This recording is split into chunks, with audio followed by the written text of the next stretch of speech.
Yeah, I just keep it steady on the magic. Do my thing, I'm healing, it's fantastic. If I fall, rise automatic. You ain't know now, you know.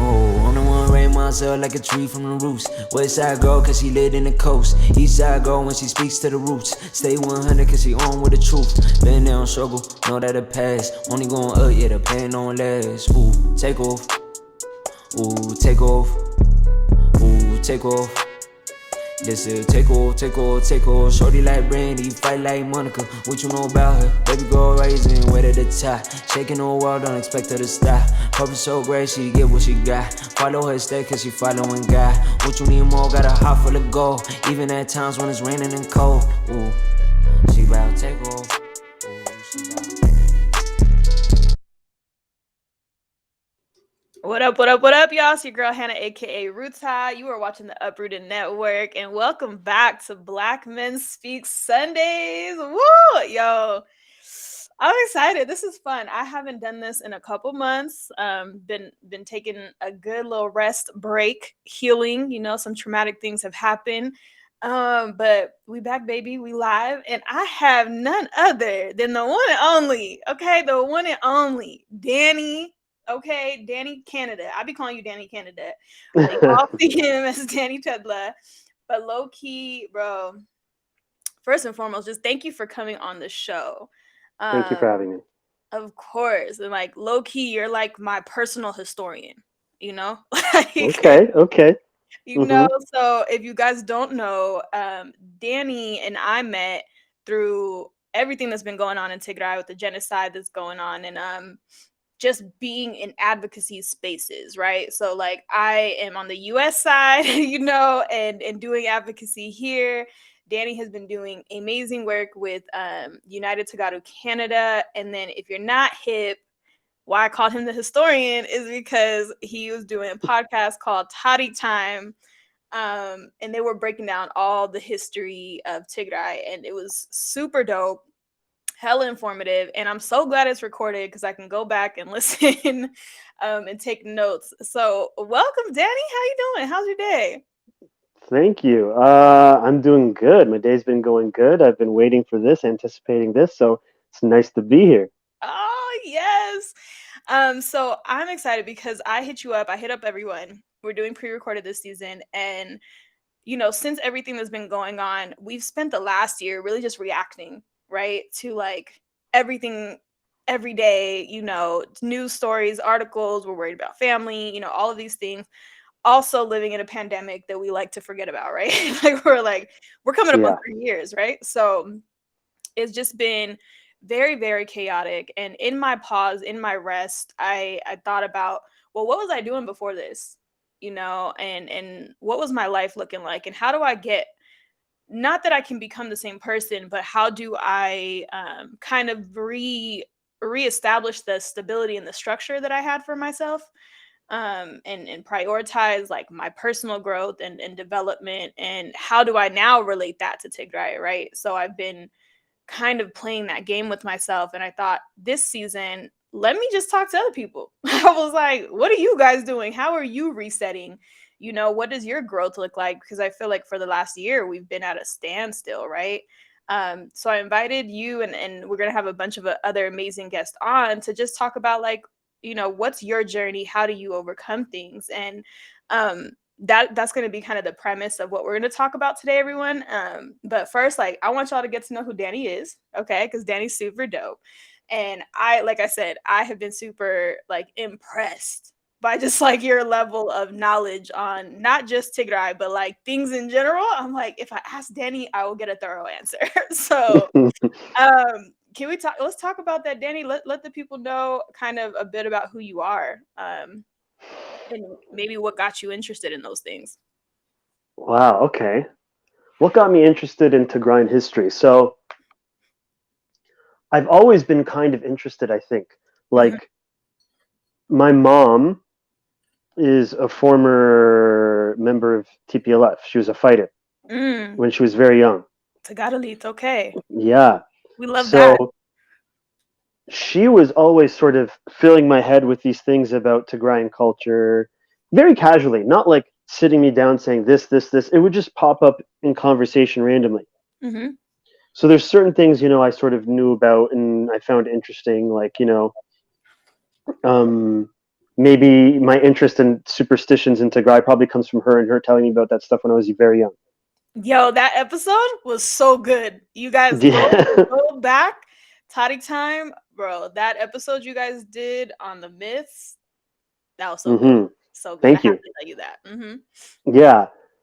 And then as I got older and let's say my late teen years, I started to notice like weird myths when talking to Ethiopians about Ethiopian history. Like things that clearly don't make sense, like Ge'ez was the first language. No, it's not. No, it's not. Ge'ez, the Tower of Babel, before that, everybody, they spoke Ge'ez. No, they didn't. That's not, I don't think it says that in the I Bible. still think that. Like I'm over here shaking my head like, yes, they do. Like, Yeah, and like, oh, Zagion, when they talk about Zagion, that's in Ethiopia. I'm like, what is this all about? Like, this isn't real. And so I would just went to research it just on my own. And I started to find that like a lot of the stuff online was just repeating these sort of like Ethiopian myths.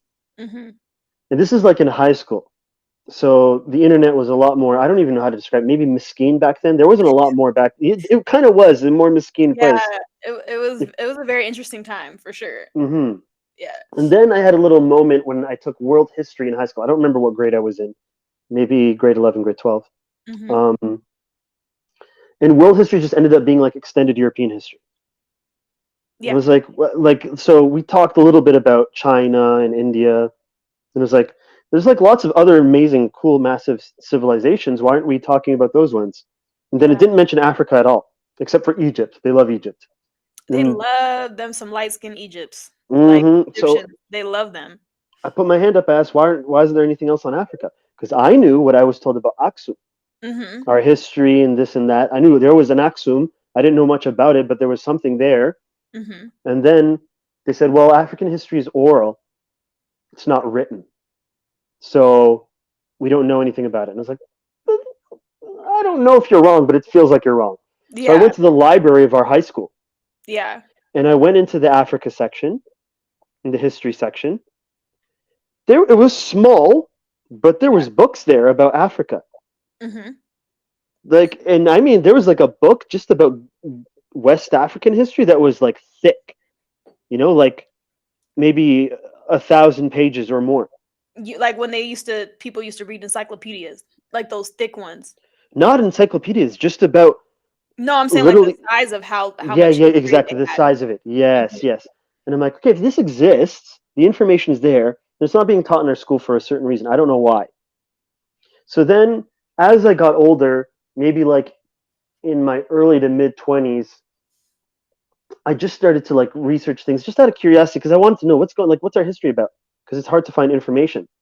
Excuse me, I had COVID a few weeks ago, so still recovering a little. Recovery is not easy, so take your time. Yeah. So I started to find articles online that talked about the real history of our people and our culture. And once I started to realize, like, because if you want to learn, let's say, Roman history or Chinese history, like the ancient history of most cultures, it's really like all there. Yeah. You can just find a book. For us, it's hard. There's some books out there, not a lot. And the information online, a lot of it is like really false and old. Like the idea that the pre-Aksumite civilization was started by people who came from Yemen and migrated to what is now Tigray and Eritrea. That nowadays, if you talk to scholars nowadays, they're like, nah, we don't know about that. You know what I mean? But that gets reported as fact. So I started researching and I started learning like the period from say 3,000 years ago, which we would say is the start of our history. That's not exactly how history works. To roughly about 300 CE, so roughly 1,700 years ago. There's a lot of mystery there, and I found that so cool. I still find it so cool. Like, there's a lot of things to learn and figure out. Like, where did the Semitic languages in Ethiopia come from? What happened in the early period of Aksumite history? The really early period is actually very muddy. We don't know really what happened and where Aksum exactly came from. the pre-Axumite civilization. So there's all these cool mysteries. Then after that, the difference is there's so much written down. So from roughly like 600 to now, it's almost all there. Like someone could write books and books and books. You got to dig though. You got to dig and find it on just the internet. The Yeah. stuff about, the religious uprisings in Tigray that occurred in the 14th and 15th centuries, the invasion of the Adal Sultanate, the Oromo invasions, all the crazy dynamics. Like our history is like Game of Thrones. It is. It is. It's so Game of Thrones. I wish I had that shirt on right now by I think it's Shop Barina, and it says "The North Remembers." I love it. Right? Mm-hmm. We said this in the beginning, and I had what you call it? Well, one, for those of you who don't know, that Tigray is the northern part of Tigray or of Ethiopia. So if you get the Game of Thrones, you understand what position we're in and what we play, right? And so I thought, like, I remember watching that last year, and then now experiencing and kind of living and uncovering, right? Because me and Danny are not the same on knowledge, okay? I go to him because I don't know. So just in case you guys are wondering, please go follow Tarik Time and go listen, because like it's super dope, like how you break that down, right? It's like it's super, super important to explain that. Like I think one thing you had said to me before, or that made it very clear to me, was that like the Aksumite Empire existed at the same time that the Roman Empire and all these other empires existed. And so when you understand that, we got 120 movies a year about fucking Rome, all these European wars, all this other shit. And it's like, bro, there was a whole other civilization. There was whole other empires existing that completely get dismissed, right? And then what I want to relate this to and come back to for you and for me, right? Because it's all of what we're doing with Uprooted, is like how that history impacts your ability to like understand your identity, right? And then like what that journey looks like. Because part of you in high school, even having the inkling that something was off about the history, right? Like I remember in history classes too being like, why they only ever talk about slavery? It's only slavery, MLK, Rosa Parks, the civil rights movement. And then there's a handful of things, right? And I almost think the reason why is because they can't ignore that it happened, because people are alive that lived through it. But it's so much easier to erase African history in all these other countries because they're not always represented in the room, or in the curriculum. And why would they want to tell us that we came from kings and queens, right? Like, why would they want to tell us that we had empires just as strong as theirs, And so I'm interested to see, like, through you kind of understanding this and unpacking that, like, what that did to, like, just your understanding of self. That's a great question. So for me, like growing up as a teenager, because I had different phases. As a teenager, what it helped me realize is like there's something wrong with the way we talk about Africa. Because I know where I come from, right? So you're asking me about my identity. I'm Ethiopian. I'm Tigrayan. I know my history. At the time, I didn't really know much and knew very little, but I know I come from a place that has a long storied history. I was taught to be proud. So when they're telling me that we don't have a written history, or all the stereotypes you hear about Africans being primitive and this and that, blah blah blah blah blah, I'm like, something's not adding up, because by the metrics that Europeans use to measure civilization, and they're not correct, we beat out a lot of Europeans. Christianity, writing, being able to build nice large structures, having a complex society and an empire. Not that these make a civilization, right? But if we were to use those metrics that Europeans use, we're beating out a lot of Europe, and especially the places that they're considered like super white, like those northern Europeans that white people are really obsessed with right now. If you pay attention to a lot of media, they're obsessed with Vikings and Norse, blah blah blah. They were pay attention to your Netflix. I have like 1 million Viking shows. Exactly, and they like that for a reason.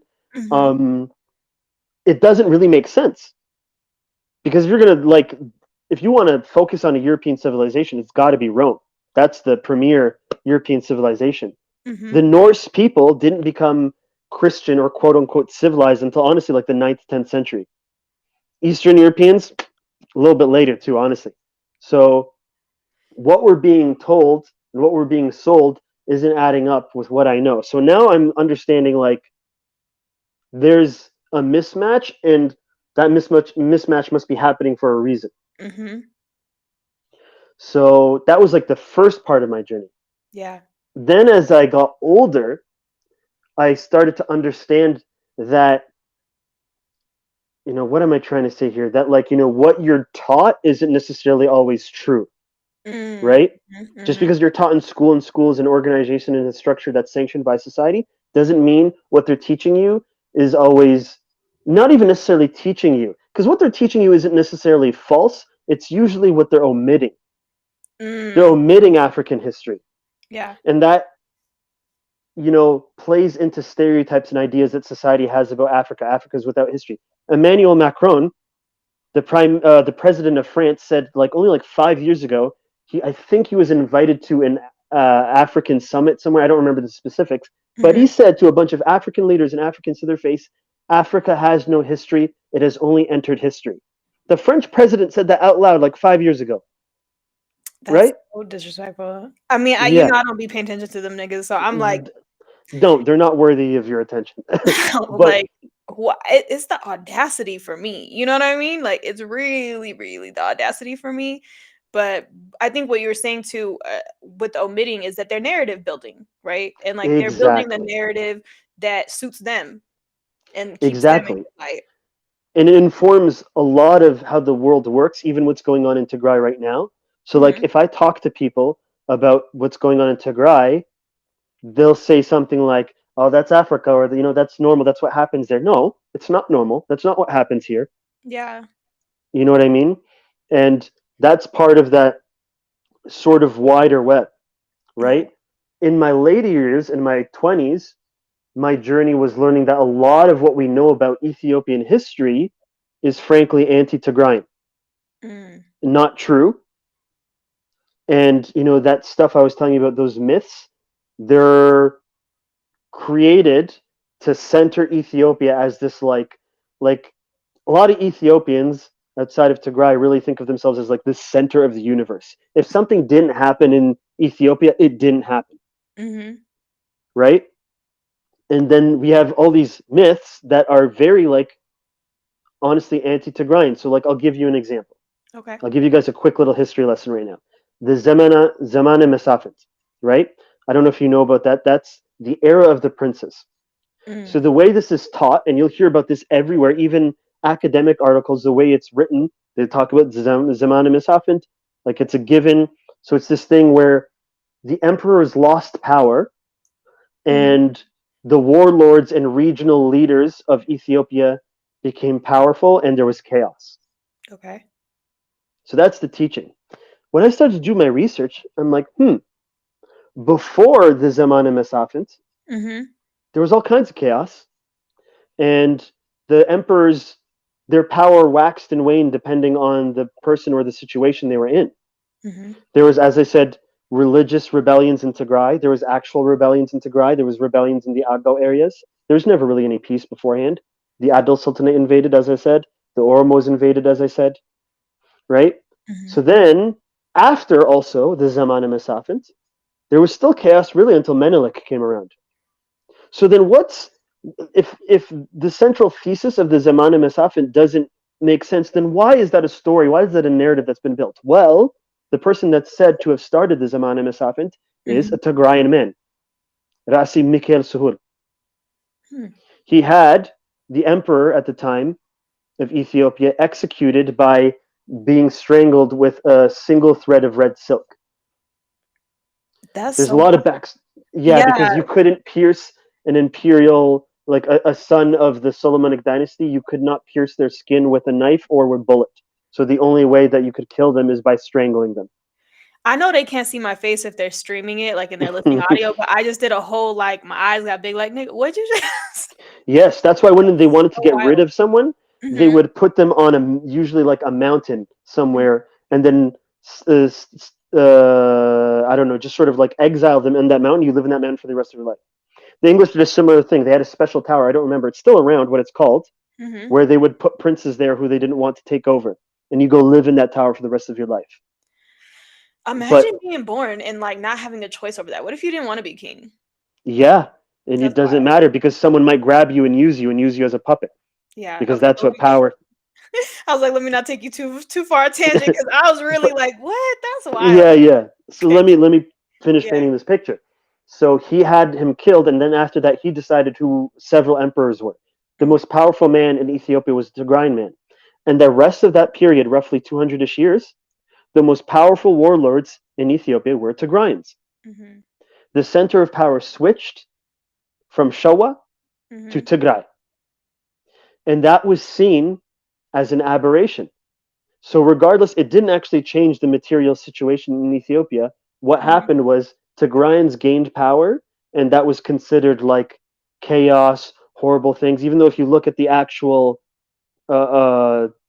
information about what happened, it's not true. Mhm. And then when Tedros came and he retook, it Yeah. was peace and calm. Even though it's not true, there was still chaos. We see lots of stuff omitted, as in before. People go, they say Theodorus was emperor and then Johannes. No, there was someone between. And Mm. Agao, man, I think Tekla Georgis, I don't remember if I'm remembering correctly. He ruled Mhm. for 3 years. After Johannes, there was Menelik. But after Menelik, they go Menelik Haile Selassie. No, there's a big jump there. There was a man named Iyasu. He was the leader of Ethiopia. He Mhm. wasn't emperor yet, but he was there for maybe like 15, 20ish years, something like that. I might be misremembering. Don't quote me. But Yeah. he was embarrassing to the empire because he converted to Islam, and that was a big deal at the time. So they pretend he doesn't exist. Zoditu, That's she so was disrespectful, bro. Like, I'm sorry. It's just every time in our history, like, I just gotta address it. Like, it they are always trying to persecute somebody's religion, and it's so annoying to me. Like, it's so irritating because all of y'all were religious leaders. Choose a religion, right? You mm, all of them were represented at some point, shape, or form, and they all abused their power. Like every single one. So like the fact that we even still have religious debates is so like annoying to me, but I'm gonna let you continue because I'm like y'all kill each no, other every like you know what I'm saying? Like they all kill each other anyway. So it's just like, are you really that saintly?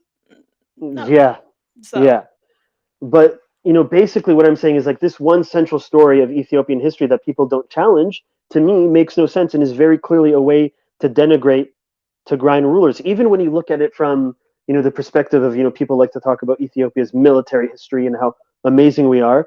I didn't know who Johannes was until my 20s because all you hear people talk about is Menelik and Haile Selassie. Then I find out there's this guy who came from Tigray who mm-hmm. did the Italians. There were three big battles before Ottawa that Johannes and Tigrayans defeated Mm-hmm. the Italians in. Multiple other battles. The Egyptians, there's a point where the Egyptians came with Mm-hmm. foreign help from the Americans and Brits, and they were defeated by Johannes and Alula. The Sudanese and Metemma, right? So you have this emperor who spent almost 20 years defending Ethiopia Mm-hmm. all over Amhara, Harar, Tigray, what was then Eritrea, from Mm-hmm. foreigners, and you don't hear anyone talk about him, but you hear about Adwa all day long. Oh yeah. Why? It's a separation. Yeah, it's a separation. So to me, that was like understanding. So to go back to your original question, that about identity, Mm-hmm. understanding that my identity as a Tigrayan has been attacked almost Mm-hmm. using history as a weapon. Yeah, it does every day. Because if you don't know your history, you don't know yourself. And if you don't know your history, you don't know the people opposing you. Mm-hmm. And then you can get bamboozled, right? In the Art of War, Sun Tzu says, know thyself and know No thy way. enemy, Mm-hmm. and the result of every battle will be confirmed. Something like that. I'm paraphrasing. Mm-hmm. That's the issue we have today, the number one issue as Tagarus. Many of us, we don't know ourselves. We lack knowledge of self. We're just starting on this journey right now. Oh yeah. Many of us, we became Tagaru on November 4. It's a hard statement for people to hear. It is, but you can swallow it. And I don't think there's shame in it though, right? Like No. I want to detach the shame from it. Because the reason why I asked you, right? And the reason why I wanted you specifically because there's like there's a lot of shame, guilt, fear, anger. Like there's a lot of negative emotions, right? That like we can come up with for this disconnection that we feel, you know? And I think a lot of us, you know, we try, and then there's this feeling of like you're never really quite enough of anything, you know?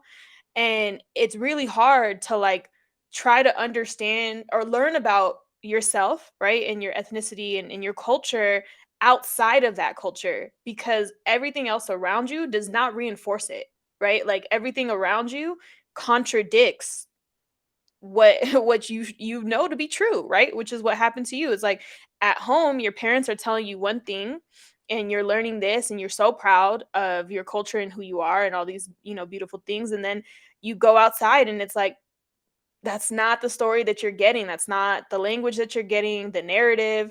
And it can be so so hard to kind of just try to like sift through, you know? And then the question gets overwhelming, like, well, who the hell am I? Like, Yeah. who am I? Where do I come from? What's my lineage? Like, you know, like I remember in school, you know, when you have to do the family tree assignment, I was like, you want me to put my whole family on one tree? I Like, had the same reaction. I was like, I'm gonna like, I don't have enough boards to. do all this, right? But then also, it was so sad because I couldn't go that far past my grandparents, right?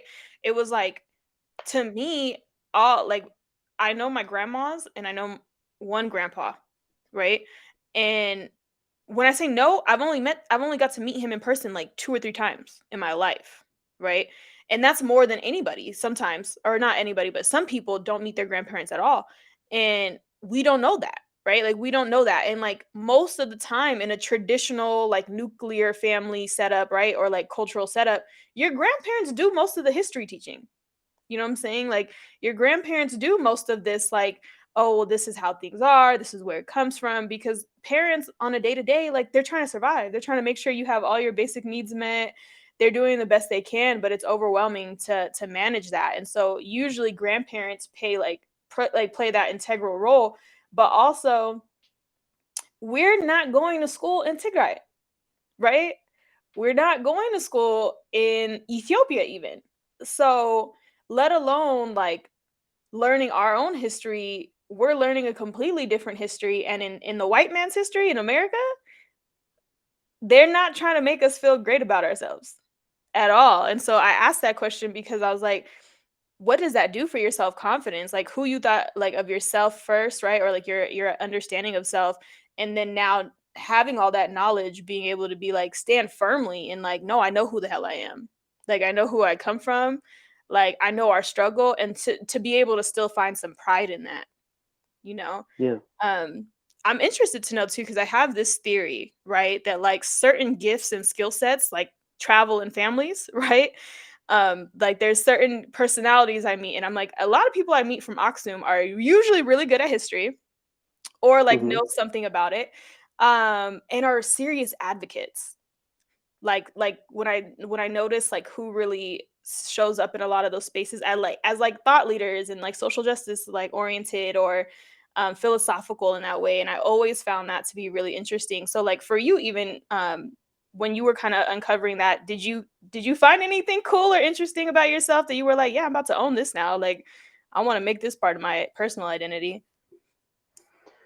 Like about my family in general, like when I was, Yeah, like when you're um, learning all that, because you're from some of these, I'm sure, like because you were telling me, like part of my family is I got some roots in Adwa and Wukro I, and like those mhm. places, and you were like, no, there's so much history, and I didn't even get the whole story from you, right? Like there's so many details, but just even knowing that I came from like a lit city, that like there's a history, like I got a little pep in my step, you know, like I can say from pride, I'm from this place and like I come from these people who are amazing, you know?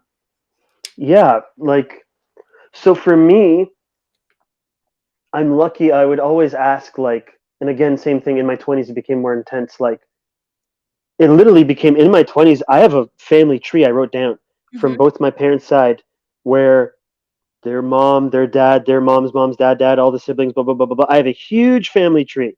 Yeah. that goes back hundreds of years. Yeah. And That's I so try and dope. collect as many facts, little facts. I don't care how little, because you never know what someone like this great great grandfather was some sort of judge in this village. And at one Mhm. point, someone brought him honey, and it was red honey. And he said, I don't like red honey. I want white honey. Like, it's just a small story, but I want it. I want to Yeah. know it all. And so my dad is from Adwa. My mom is from Agame. And just being from those two regions, I learned lots of interesting things. My mom, there's this saying in Agame. I don't know how to say it in Tigrinya because my Tigrinya is like zero.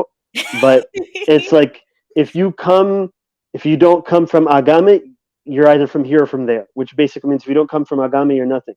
And that doesn't mean Agame people are better.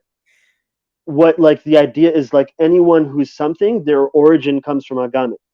Mm. And if you talk to anyone who knows their history, like I've talked to Uncle, we all know Uncle, Danny Hey, Denver. Uncle is so dope. Yes. Yeah, Danny Denver, they say, yeah, that's the truth. And if you look at the actual history before Aksum, Mm-hmm. the sort of center of the civilization that existed in Tigray at the time was sort of in what we would now call Agame. They Mm-hmm. probably didn't call it Agame back in that day, but you know what? They might have, because you know what's really interesting? There's something called the Izana stone, and it's a stone where he talks about all his conquests. Yeah. I went to here, I went to there, I did this, I did that, Yeah. and it's written in Sabaean, ancient Sabaean, Giz, and Greek, Mm-hmm. right?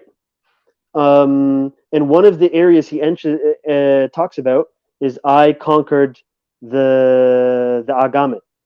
Mm. So there's something, maybe something there. We don't know exactly what that means, but some sort of interaction with the Agame. Adwa, you know, there's so many things to say about Adwa. Adwa is like, the political sort of administrative center of Tigray, Mm-hmm. right? And for anyone wondering, there's so many things about every other region of Tigray. I'm just talking about Agama and Adwa because you asked about Yeah, what I because learned. I'm talking about your identity, not everybody Yeah, else's. So and it's known as the stereotype of people from Adwa is that they're very intelligent, argumentative, politically minded, and it's interesting to see, that bear out kind of in real life. I wonder if it's a self-fulfilling prophecy or something, probably, but it's still cool to see. Another interesting thing is my dad is from a small town called Segli. mm. His dad, his mom is from the city of Ottawa proper. Segli, he used to tell me all sorts of things. This is why you need to talk to your abeti, talk to the older people in your lives, guys. You'll learn so much. I swear to God. And I know every day. Every day. there's certain conversations where you're like, oh, I don't want to just like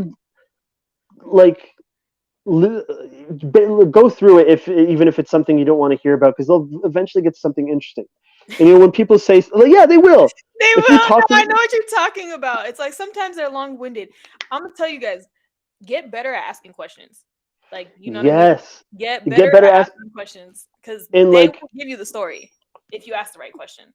a lot of people in our community our age, they say things like they didn't teach us anything. Okay, probably, but are you asking them Mm-hmm. ever? Are you taking initiative?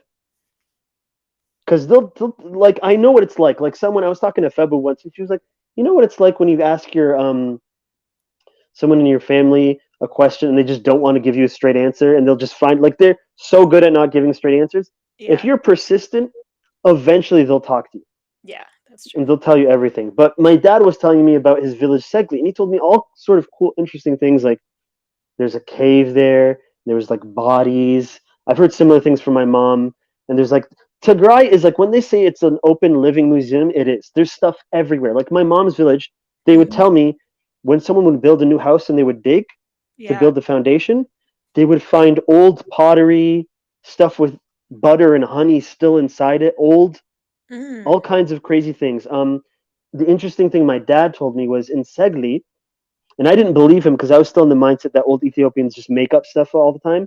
He told me they used to make their own bullets. They would mine the sulfur and the little stuff they need from all the surrounding areas to make Yeah. gunpowder. Wow. And then they would fashion their own bullets with metal. And then they would use that to, power a rifle or something. I was like, all right, I don't believe that. Yeah. Then I'm reading something called the Encyclopedia Ethiopica, really great reference. everything you want to know about in Ethiopia, it's in there. And then when I say everything, it said there. I got to the S section. It said Segli. What? My dad's little tiny village. And then Oh, as I'm reading it, it's told me a lot of things. One thing, everyone in Segli supposedly descended from this one ancestor. That's what my dad said. Said that in the book. It also said they're known and famous for making their own bullets in Segli and making their own gunpowder. And I was like, what? mm-hmm. So, there's lots of cool little interesting tidbits and facts I've learned just from talking to Abeti in my life, especially like the regions I'm specifically from. No matter where you're from in Tigray, I'm telling you, there's history there. There's something there. You just got to talk to the people in your life who are from there. I find it fascinating because like as I've like even when you were just saying, some stereotypes that are said about Adwa, I was like, check, check, check, check, check. And this is from me being distant, right? Like I didn't spend time growing up there. I'm like a quarter, right? But it's a personality trait that gets passed down. Like it becomes a thing, and just thinking about spending time like with the like certain sides of the family, you get those personalities and you get to experience it. And I think when you go, like for me, with the first time I went and like getting to see it and experience it gives the culture, like the context of our history, like a completely different perspective for me. And I also like you walk different. I'm telling you, walk different after that, because like when you grow up not seeing yourself, right? And then anytime you do see yourself, you're either fetishized, which I think is weird, or made to look like this poor starving African, right? So like you have these extremes of like, look at these poor starving savage children and all this other bullshit, and then there's like, look at these beautiful women that come from Ethiopia, right? So it's like it's so hard to try to like understand like, well, where do I fit in this? And then you go and you just see the everyday people, you see your family, you see how people operate. And then yeah, I remember being in Aksum and going and seeing some of the archaeological sites, or just walk around, like you can literally feel it. Like you don't really have to explain it all the time, like you can just genuinely feel it. But hearing the history and learning it after, you're just like, whoa, like I feel completely different about who I am. And I wonder too for you, like, because for me, I know the older I've gotten, it's definitely informed the path that I've chosen to take, right? Like with Uprooted, with me being an entrepreneur, that falls in my family too. And I think that's something cool because my dad's an entrepreneur, right? But then like, going further into the family line, like you can find more. And it kind of gives you like that sense of like just peace that like, oh, okay, like this is a thing. Like my family does this. Like, you know what I mean? Like it gives you a different sense of confidence, because I know for me, like a lot of the struggles, and maybe you can relate, is like that first gen label, right? And it feels like everything we're doing is like we're breaking some type of generational curse, or we're changing the trajectory from our past, and et cetera, et cetera. And it's like, well, some of our past was actually really dope, and actually you're not the first one to accomplish certain things. Like you come from a dope line of people, you're just adding on to it. And I think that gives you a different pressure for how you live, right? So I wonder now for you, like where do you see it kind of playing into your life, or where you want to go on your path, Like, okay. I know it's kind So, of big. for me personally, like in my mid-ish 20s, I was becoming very disillusioned with Canada, Mm, you know? And just being a black man in a white world was not it for me. I mm-hmm, didn't like it. I didn't like having to, because blackness is very, the older I get, the more I realize race is really just like what white people decide it is. It's a social construct created by white supremacy in the Western world, and it serves them. mm-hmm. Because like you said, I have all these stereotypes when I was a kid, especially in high school, and it was weird. And like they're jokes, but they get to you, like Starvin' Marvin, this and that, blah, blah, blah. But Mm-hmm. also, what was weird as a kid in Canada, I would get jokes about African Americans. And Yeah. I was so confused, like, oh, you like chicken and waffles, you like fried chicken and this and that, blah, blah. And I'm like, I don't even I'm, eat fried Ethiop- chicken. I'm Ethiopian Canadian. I don't understand why those stereotypes apply to me, in any way, shape, or form, Mm-hmm. right? And like I was uncomfortable with how a basic part of my identity, which is like, the way I look, Yeah. is defined by people outside of myself. I don't like that. Amen. So then my mom in 2017, I was on tour. Mm-hmm. I used to like put up tents for a big hockey festival every winter. Oh. Yeah, and my mom called me, Mm-hmm. and she had started a farm in Ethiopia in 2015. Oh, that's dope. She went back home, Mm-hmm. and she said, "I think you should come work with me." And I went, "No, I don't want to do it." Okay. She said, "No, I think it would be good for you." I'm like, No." Then a few months later, we're talking again. She goes, "Okay, if you come work for me, I'll give you $300 a month." And I'm like, "That's horrible. No." And she's like, "Yeah, but you can save all that money." I'm like, "Still no." Yeah. Then a few months later, she calls me again and she says, "Okay, here's the deal. If you come work with me for 3 years, because I had some dreams, some things I wanted to pursue, I'll give you half of my share in the farm." Whoa. That's a big share. You know? Mm-hmm. And now I'm starting to think about what, like, she was willing to give up half of what she had worked for Mm-hmm. so that her son could be there. And I Yeah. said yes, because I was like, this is my out. Yeah. So originally, what it was is I'm going to go there and then I just get my half and then I can come back to Canada and do what I want to do. Mm-hmm. But then after I got there and I got, even deeper into Tigrayan history and saw my family, let me just go on a little tangent Yeah, for a go ahead. second. So when I went in 2017, the first time I'd been to Tigray was in 2012, right? Mm-hmm. So I just started meeting a whole bunch of people I hadn't seen in a long time or I'd never seen before. And we always talk about, one thing we're talking about a lot is intergenerational trauma, right? That part. Our Mm-hmm. parents have trauma, our grandparents, and then how that affects us and trying to release ourselves from that. But you know what we also have in Tigray? What I love about our culture? We have intergenerational love.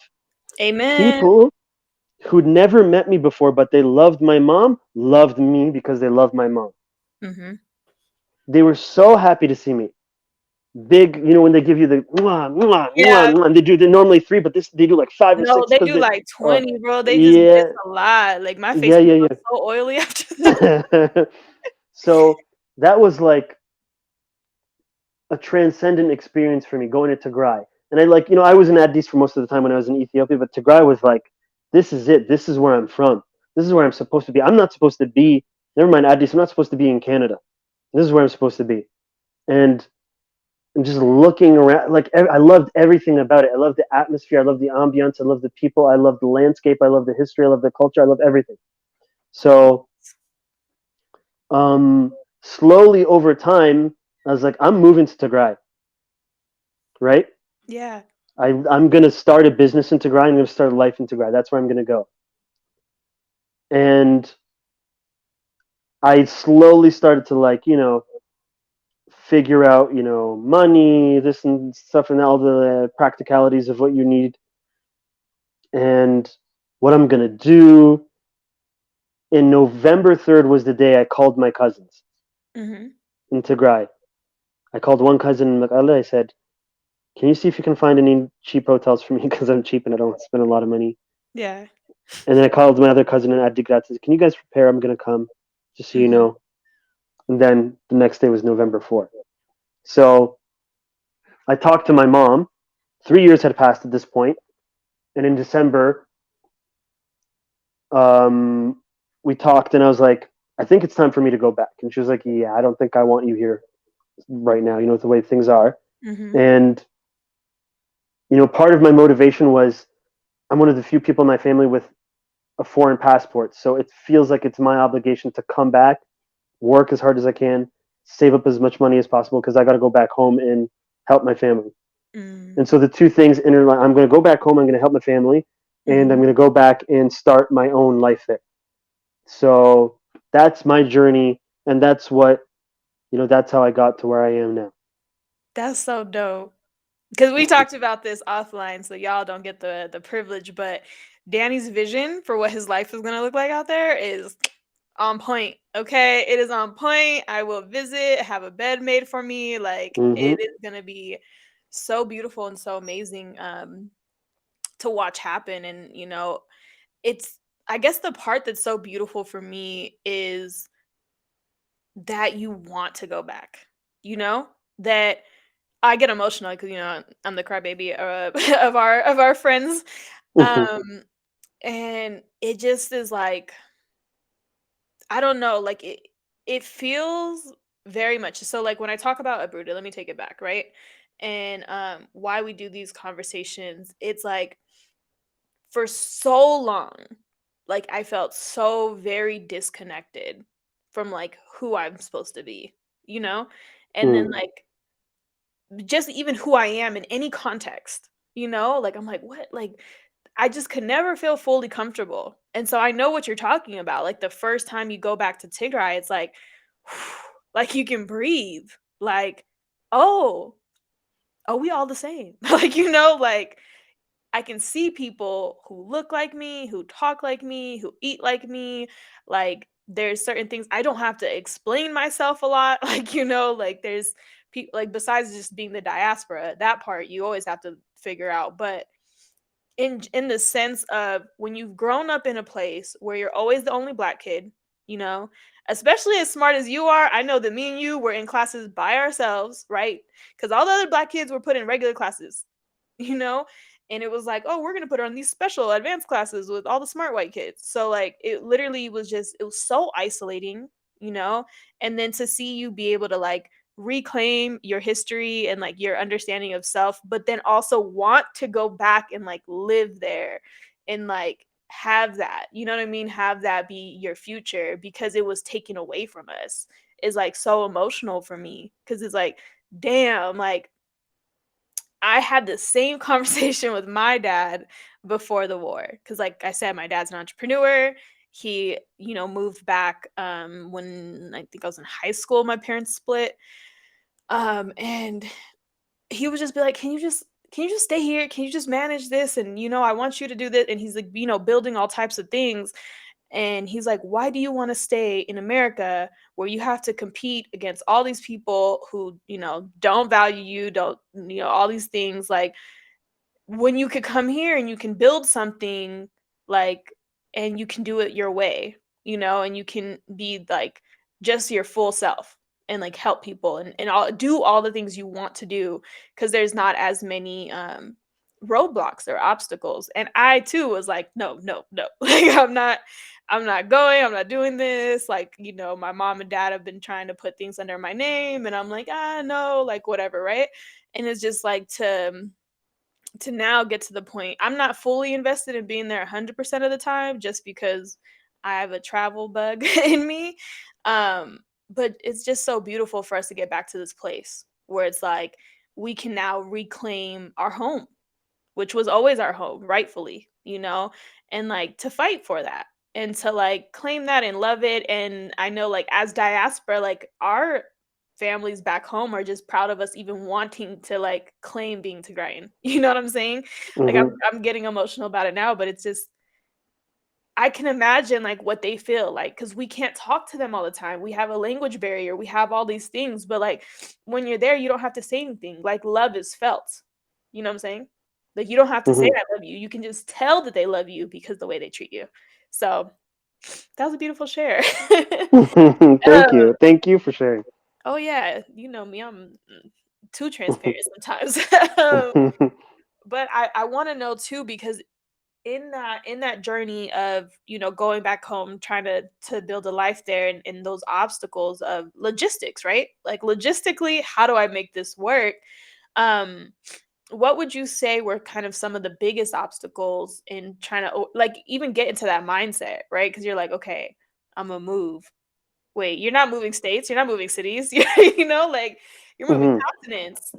So it's like how do you adjust for that or deal with those obstacles because I'm sure that's not an easy mental journey to take. I'm glad you asked. Like, okay. Hmm. For me, I think the big mentally, Mhm. it was just like getting to the point where I understand this is what I want to do. Yeah. Like just getting to that point. Because once you understand what you want to do, like a big thing was COVID. Once COVID hit, I was sitting at home. Yeah. My mom was like, "I don't want you in the south on the farm because COVID procedures aren't like it's tough here. Like, just sit in our house in Addis and like maybe I'll get you to go do some paperwork for me that I don't want to travel to the city for." Mm-hmm. So like for a year or maybe even a year and a half, something like that, I was just sitting at home and I was Yeah. getting mad. And like I'm just sitting at home, I'm wasting my time. So I like when you're in a situation you don't want to be in, you start thinking about where you want to be, Mm. right? Yep. So I was like, okay, I want to be in Tigray. What are the things that are stopping me? Mm-hmm. Amenities, really.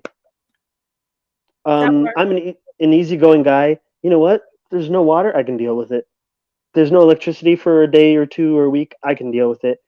The big thing for me is internet. I like to game and YouTube and all that stuff. So Mm-hmm. what does that mean? It means I got to know I'm not always going to have those things, and I got to build towards having those things.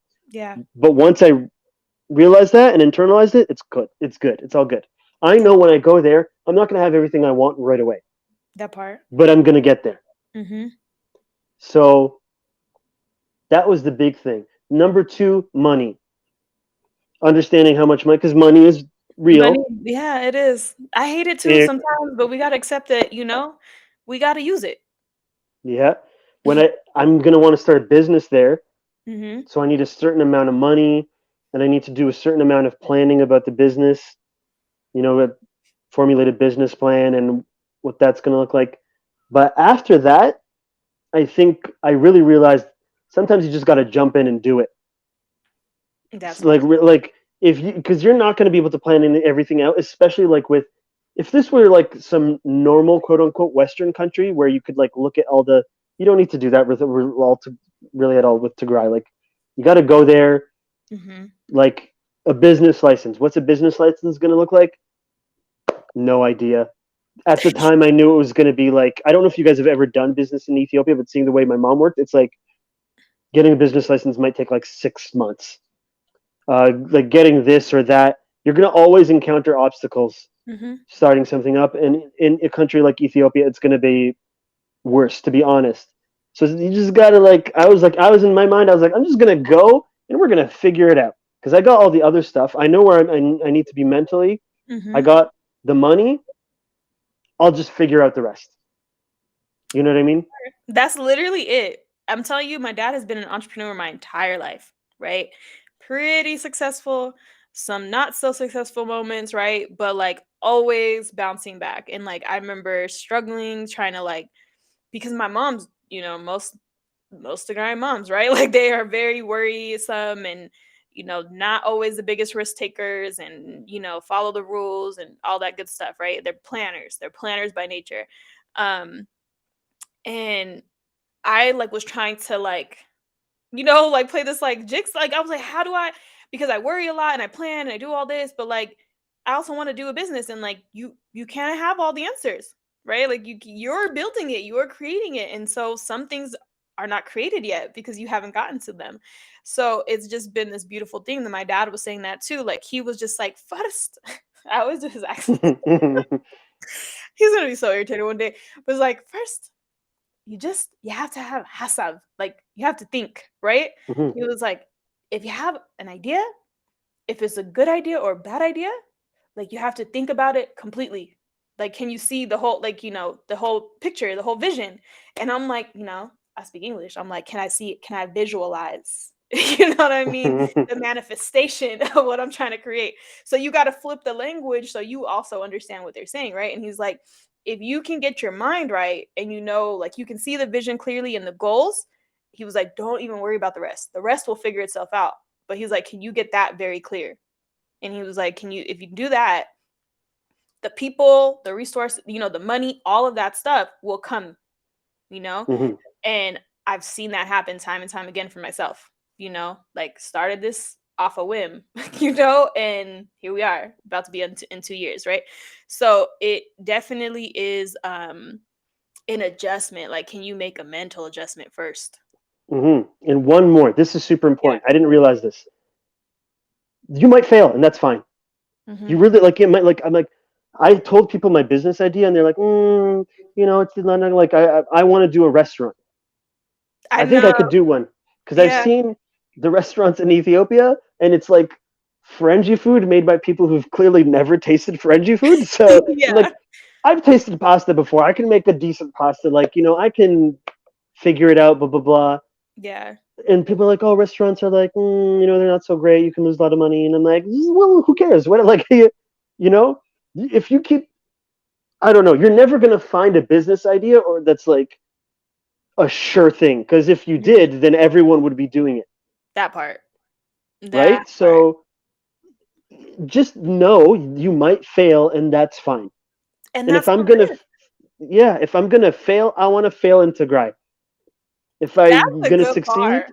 I want to succeed in Tigray. Yeah. Oh, I like that. You should tweet that later.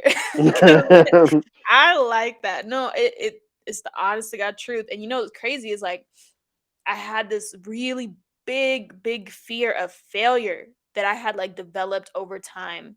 And this is why I tell Habesha parents, y'all need to back off sometimes because Mhm. we already get messaging from the world, right? And being a Black person that we're not good enough, that we're not smart, that just all the reasons why we can't do something.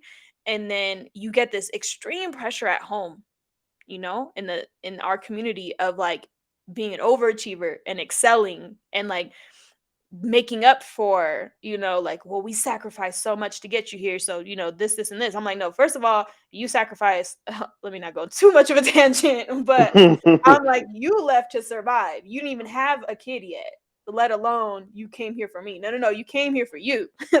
And then I also happen to be with you. So I've had to like rework some of that narrative, right? Because that pressure can be so immense that when you're not performing well, right, it's either reaffirming what the world's already telling you to believe about yourself, right, or you're disappointing your parents and your family and your culture and like all these people who have sacrificed, right, so much for you, quote unquote. And it's like that can like literally just keep you so mentally stuck and trapped in this idea that like you can't accomplish what you want to accomplish, or like you can't dream big and go out there, right? So it's like that's why I get so emotional when I can talk to someone like you and you're saying like out of your mouth, I want to move back there, I want to start a business, I want to live my life this way, because it takes so much for people to even get to that conclusion, even if Mhm. they feel it in their chest. It's another thing to say it out loud, right? Yeah. And then it's another thing to do it. So, You know what? You know what's interesting about what you said? I think we had a little moment on Clubhouse where we spoke about something like this, mhm. but and we all laughed. But I think this is kind of what you were saying. It was something like in 2021 you were teaching people how to Oh, survive, and in 2022 you're teaching people how to thrive. amen. Yep. Our parents were so, I know this. Our parents were all so invested in making sure we survive because that's what they had to do. They had to just survive. I don't Yeah, want to just survive because that that's part. all I'm really going to do. And I'm not going to thrive in the West. I'm going to survive, but I want to thrive. And I feel like Mhm. that's for me. That's in Tigray. That's so So beautiful. That's yeah. so beautiful and so powerful because the whole narrative that our people are experiencing right now is brokenness and it's trauma and it's savagery being done to us, right? Mm, And to even think of like my ability to thrive exists in Tigray, you know, in a time that is so hell bent on trying to tell us that we can't, right? Like we have people trying to exterminate us, and then there's people who are like, how they say, right? Like every action has an equal reaction, and what they did was just light us up. They lit us up and be like, one, I haven't even got to make the decision if I want to go back or not, but you're definitely not going to take it away from me. You know what I'm saying? And then two, it just makes you appreciate it so much more. And it's like, yo, no, I want that. Like, I want that forever. I want that for the long term. I want that for my grandkids. I want to be able to, like, just see Tigray thrive the way that I like know that it can, you know, and then to be Mhm. part of it. So like that's super dope, and it leads me in because we're coming up, we're on time. To I think this is probably already the answer, but what is it that you want your legacy to be, Danny? Okay, well, I'm going to be honest with you guys, and I know this is a little bit controversial in our community, Mm-hmm. but I'm an atheist. Okay, Okay. so Explain to them what that is too, because there's a difference between atheist and agnostic. atheist is I don't believe in God. Agnostic is like you don't know, you're not Mhm. sure. I feel like I'm pretty sure that he's not there, but that's for me. That's for me. I'm not stepping on anyone else. So knowing that, Mhm. and knowing for me that all things are impermanent, Yep. and there isn't necessarily an objective meaning to everything for me, right? Mhm. Objective meaning this is the meaning of life. Objectively, this is the meaning. So I struggle with that. I struggle with the idea of legacy. What does it mean if I feel personally like nothing happens after you die? Is it all for nothing? Mhm. I've been, especially like the past year and a half. And then recently, very recently, I've realized what I want my legacy to be. I want my legacy to be the material well being of my people after I die. I want Mhm. what I do in my lifetime to make other people's lives better and for that to hopefully continue after I die. Because people, human beings, live a life. And whether it's impermanent or whether there's something after, whether I'm wrong, maybe I'm wrong and there's something after, the Mhm. life we live now is hard. From the moment you're born to the moment you die, it's tough. Everyone's going through something, everyone's struggling. So I certainly don't want to make people's lives harder at this point in my life. I don't want to Mhm. do that at all. And so then I want to do the opposite. I would like to make people's lives better. So that's what I want. I want it, my legacy is, a material, physical thing that lives and breathes in Tigray. So ideally, people's lives today and sometime after I die are better because of something I did. And the quote I think about, it's a little bit cheesy, but I like it, is civilizations prosper when men plant seeds that they know will flower, that they know the shade of the tree of which they'll never live under. Something like that. They're never going to live under the shade of the tree that they planted, right? If Oh, I see Yeah, what I'm not you're explaining it saying. right. If you plant a tree, trees take like 60, 70, 80, 100 years to get to their So full you're size. basically you're not gonna benefit from the shade of that tree with the seed Exactly. that you planted. That's Exactly. beautiful. I like that because Uprooted, me, seeds, plants, trees, we all together. Yeah, We're that's all something. together. So Oh, I'm that's I'm gonna good. be planting trees, and I'm not Listen, gonna sit in that shade, but someone else will. that's so beautiful. That's so beautiful because that's all I do. That's all I do all day long, every day with people, and um, this like you do it so well. You do it so well already. I know you're already making that impact, and it's so fucking beautiful to see and so dope. Like I feel like I learn every time I talk to you, um, which I can't say about everybody. So I want to take the time to affirm that in you, right? Like I want to affirm your dreams and your goals, and I want to manifest them with you because through this time, and I can just say like my whole life, right? Like I'm pretty good read on people. And you've been in conversation with me. You've seen how I can kind of navigate that, and I can usually pick things out. And you, my friend, you got a good heart. Like you have like a very beautiful soul and spirit and heart. Um like I don't sense selfishness in you. You know what I'm saying? Like I don't sense greed in you. I don't sense like bad energy, right? Like even though you're saying this, like I want to affirm it. Like I don't think I've ever seen you intentionally try to like hurt somebody's feelings or anything, even in conversation. Because there's people who are like talking out of their like, know, Hmm. and you will try to handle that with so much patience and grace, right? And to teach. And um I just think that's so beautiful. Like in somebody, right? In a human being. And like, I really want that spirit to be nurtured. And I'm so excited for you to like build that home. Like, I know, like, I was so excited for you to build that home and to go to live in Tigray, because I honestly believe that there's certain people that are like really gonna make a big impact, and like you're definitely one of them.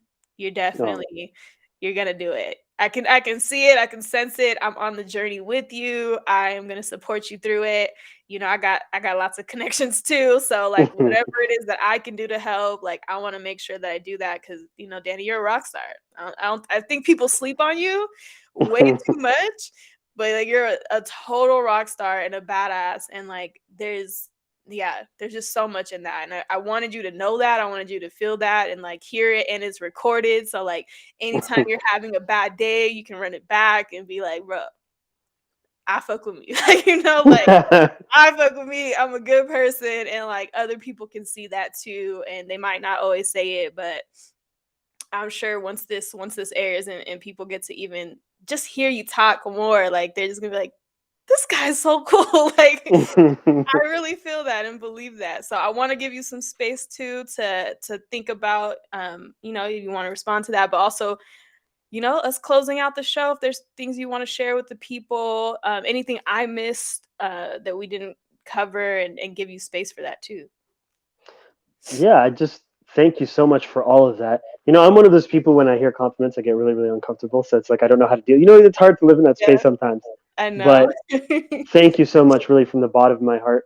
Um, I guess if I had to say something, there might be something coming from Tarik Time soon. I know we've been off air for a while, but you know, just keep your eyes open. There might be something. Yes. Um, and yeah, thank you so much for having me here. Of course. You are always welcome, by the way. You are always welcome. Let me know as soon as anything comes up. I will make space for you. So just let me know. And y'all, if you don't already know, now you know who Danny is. Okay. Everybody from Uprooted fam, give him a warm welcome. Make sure when you see him on these internet webs, you know that you give him a shout and a holler, and support whatever he's doing, because I promise you, it's always going to be dope stuff. It's always going to be informative and fun and lighthearted and all those things. So y'all, thank you for watching Black Men Speak Sundays, and this is the Uprooted Network. Peace out, y'all.